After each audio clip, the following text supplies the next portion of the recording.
Doing, everybody? Good, good. Everybody, how are you doing? Good. Doing good. All right. I must confess, I got into the speaking industry accidentally, and if you see me doing anything that is not speaker-like, please don't hold it against me. Because there are people that are born for this thing, They're trained, they go for voice training so that they could be able to deliver. So when I come here and I say things like, Chief, listen. You must understand, Mchana, that... Like they said, my name is Witness Mtaka. That was said there is what I totally believe in. I believe wholeheartedly in entrepreneurship. I believe wholeheartedly in business. And I believe wholeheartedly that human beings have got what it takes to solve their own problems, and they need not look outside for them to be able to do that. White, black, Indians, coloreds, Chinese, it doesn't matter what the person's background is. I believe that we innately have the capacity to be able to bring the change that we need in our lives. Now, to give you a short background about myself, I was born in Guyana. I was actually born in a hut. The ambulance was late. But my mother was strong enough to deliver. That story is actually true, that I was actually born in a hut, in a village, in a place called Guyana in Gandlanani. So that's me. That's where I was born. And shortly after I was born, my parents were separated. It is said that my dad found a girlfriend while my mother was giving birth. It's a true story, and we laugh about it when I talk to my stepmom. I'm like, when you took my mother's boyfriend while I was being born, and I was raised then by my great-grandmother.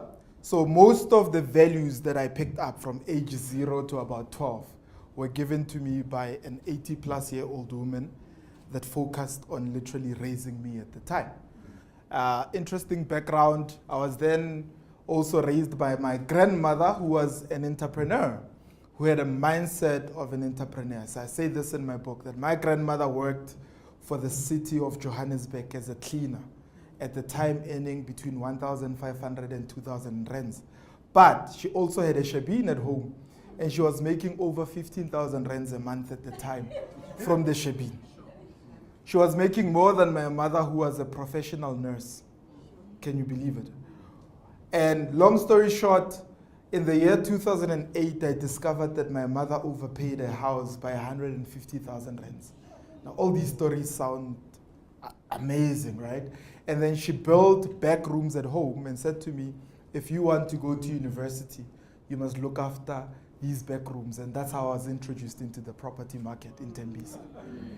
And the first tenant, I remember his name was Julius Kotokwan. There's something wrong with the name Julius.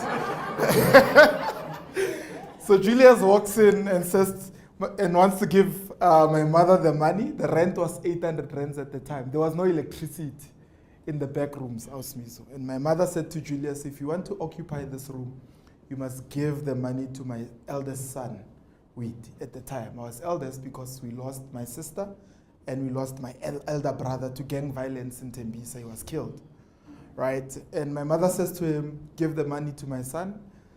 He gives me the money, and my mother says to me, I hope you are going to look after this money. And she had never collected any rental income from anybody.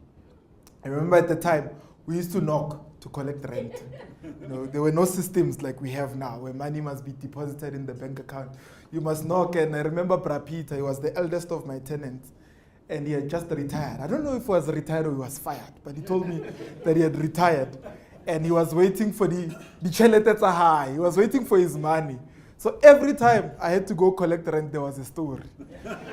And this is where I picked up the word Mchana from, because he used to call me Mchana. Mchana, Arisotloke Mchana, which means the money hasn't been deposited yet. It hasn't clocked. And those are the things that I learned at the time. Speaking of Julius wrote me a letter. He had not paid rent for about 3 months, Mr. J. And in that letter, he said to me, if you sell my stuff, I'm going to kill you. And he disappeared. Be that as it may, a couple of months later, I sold his TV, his bed. I took his couch because it was nice.